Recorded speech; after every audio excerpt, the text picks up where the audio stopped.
One little personal incident about what I mentioned, about people's past, a personal experience that I had. I was at a masjid where I was leading the prayer.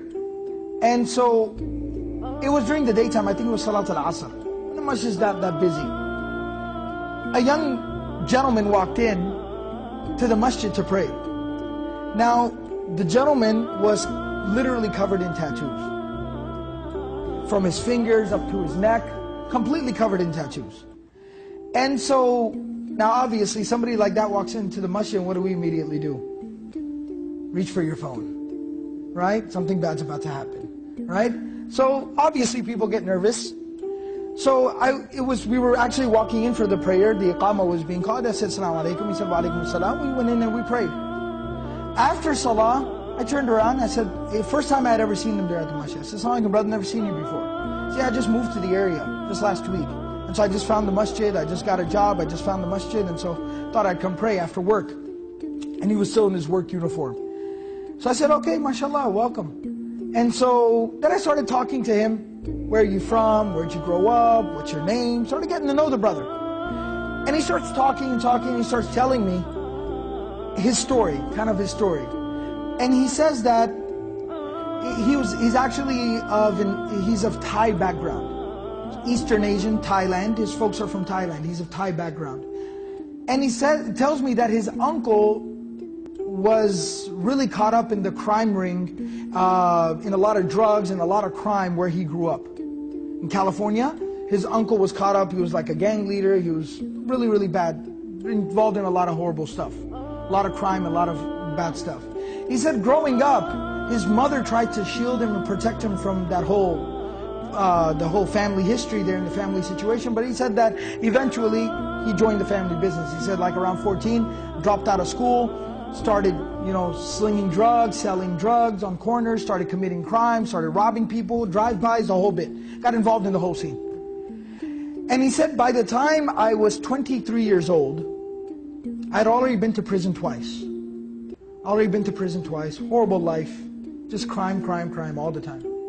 And he said when I was 23 years old, I was arrested for the third time.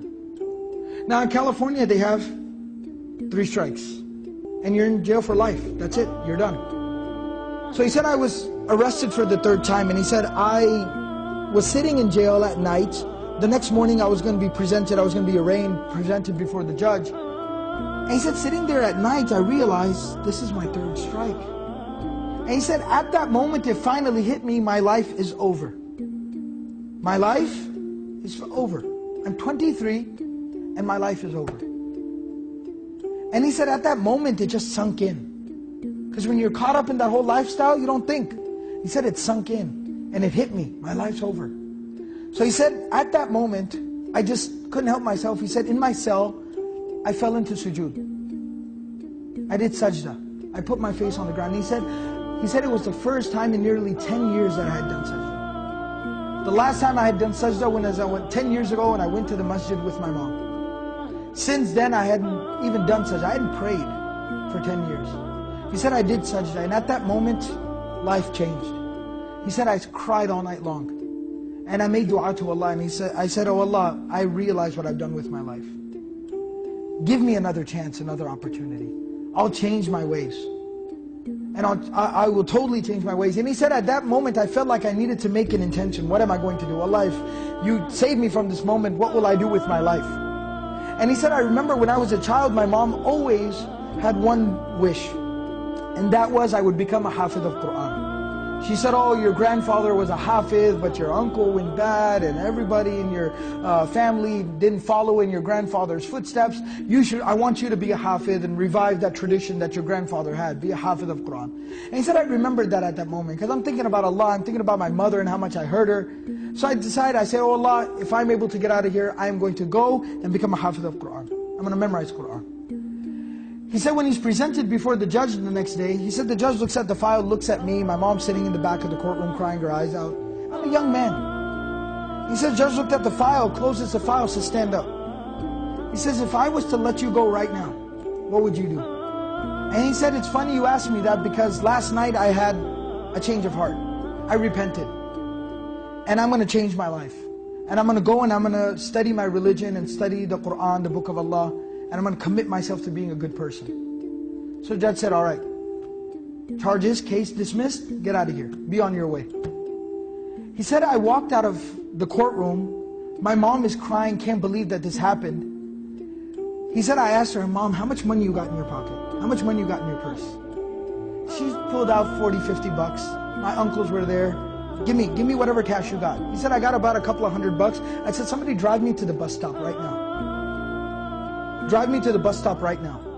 He said he jumped on a bus, rode a bus to the nearest major Islamic center, found out where's their Quran memorization program. 23-year-old man, just literally no clothes. He said, I had nothing.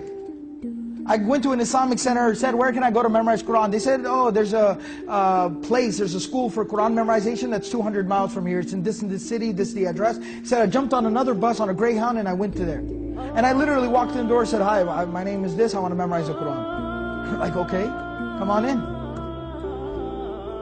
The man tells me, he was 23 years old at the time. He memorized the entire Quran. This young man didn't even know how to read Alif, Ba, Ta, Tha. He started from scratch. He memorized the entire Quran cover to cover in 8 months. 8 months he memorized the entire Quran. I've had him lead prayer. I've heard him read.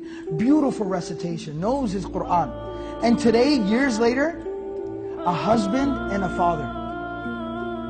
And his children, when you see his children, the adab, the character that they have, he himself personally is making his children memorize Quran. Amazing. People's past and what they can become.